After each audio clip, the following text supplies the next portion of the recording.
রাজনীতি পক্ষ থেকে আমি সুরজিৎ এই মুহূর্তে রয়েছি সাউথ দমদম মিউনিসিপ্যালিটির নবম ওয়ার্ডে। আর আমার পাশে বসে রয়েছে এই ওয়ার্ডের পৌর মাতা।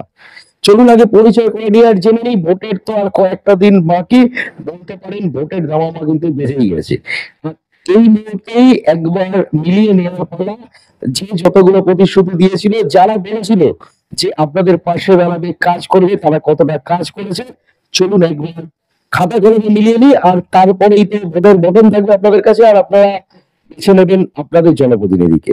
বলবেন প্রধানমন্ত্রী কেমন আছো? খুব ভালো আছি। তো বলবো যে সামনেই তো ভোট, অলরেডি প্রার্থী ঘোষণা হয়ে গেছে, প্রার্থী কিভাবে প্রচার কার্য চালাচ্ছ তুমি? প্রত্যেক দিনই সবার বাড়ি বাড়ি যাচ্ছি, এখন বেশি স্ক্রুটিনি চলছে, ভোটার লিস্টের ভালো করে মিলিয়ে নেওয়া হচ্ছে, যে এই সমস্ত কাজগুলো থাকে দরকার সেগুলো করছি। আর সবার সঙ্গে জনসংযোগ যেটা বলে, সব জায়গায় যাচ্ছি, সবার কাছে যাচ্ছি, কি সুবিধা অসুবিধা। আমরা তো মোটামুটি সবাইকে চেষ্টা করেছি লক্ষ্মীর ভান্ডার করে দেওয়ার, বার্ধক্য ভাতা, বিধবা ভাতা, এগুলো তো সবই মোটামুটি বেশিরভাগ মানুষকেই আমরা করে দিয়েছি। আমার ওয়ার্ডের থেকেই তো ৩,৫০০ মানুষ লক্ষ্মীর ভান্ডার পায়, মহিলারা। হ্যাঁ, তারা তো সবাই খুশি। প্লাস তো লক্ষ্মীর ভান্ডার 500 থেকে বাড়িয়ে 1000 করা হয়েছে। এতে কি বলছে তোমার ওয়ার্ডের মানুষের?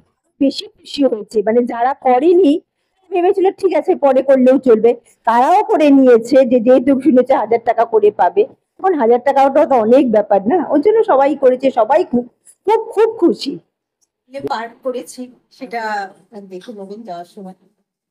হচ্ছে যা আমি মানে বলেছিলাম যেগুলো আমার করার দরকার আমি করেছি, সবাই সন্তুষ্ট। বলবো যে ভোটের তো আর কয়েকটা দিন বাকি, দেয়াল লিখন বলো, একে তো স্কুটনির কাজ করছো তুমি বলেই দিলে, তারপরে বলবো দেয়াল লিখন বলো বা বাড়ি বাড়ি গিয়ে প্রচার, এইগুলো কোনটা শুরু করেছো?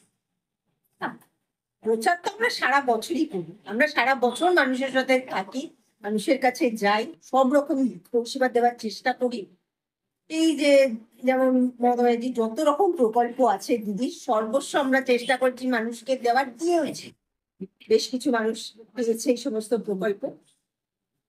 আর তো যার কারোর ওষুধের দরকার, যার যার যেরকম সুবিধা অসুবিধা, আমরা একটা চেষ্টা করি তাদের কাছে কর্মীদের নিয়ে গিয়ে আমি চেষ্টা করি তাদের কাছে।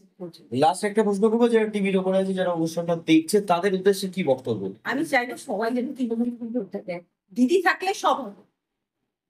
কেন আমাদের দেশের যিনি প্রধানমন্ত্রী, তিনি শুধু মানুষকে লাইনে দাঁড় করাতেই ভালোবাসে।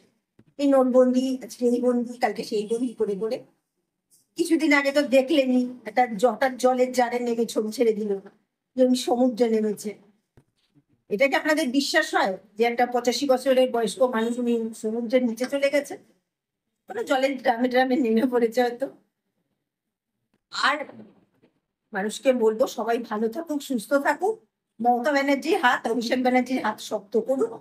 ওনাদের, আমাদের যিনি প্রার্থী হয়েছেন অধ্যাপক সৌগত রায়, তাকে যেন সবাই ভোটটা দেয়। বলবো যে দিদি, তুমি ভোটে জেতার পরে তুমি তো সারাদিন মানুষের পাশে থাকো, অনেক রকম কাজ করো, তো বলবো যে মূলত প্রধান প্রধান যদি কয়েকটা কাজ বলি যে করেছো, সেগুলো যদি একটু বলো। হ্যাঁ, আমি তো সব মোটামুটি যা কথা বলে মানে প্রতিশ্রুতি দিয়েছিলাম, চেষ্টা করেছি খুব ভালো করে কাজগুলো করে দেওয়ার জন্য, করেছি। অসংখ্য ধন্যবাদ আপনাদেরকে অনুষ্ঠানটি দেখার জন্য। আমরা খুব তাড়াতাড়ি ফিরে আসছি নতুন কোনো ইন্টারভিউ নিয়ে, নতুন কোনো নিউজ। সঙ্গে থাকুন, পাশে থাকুন, দেখতে থাকুন।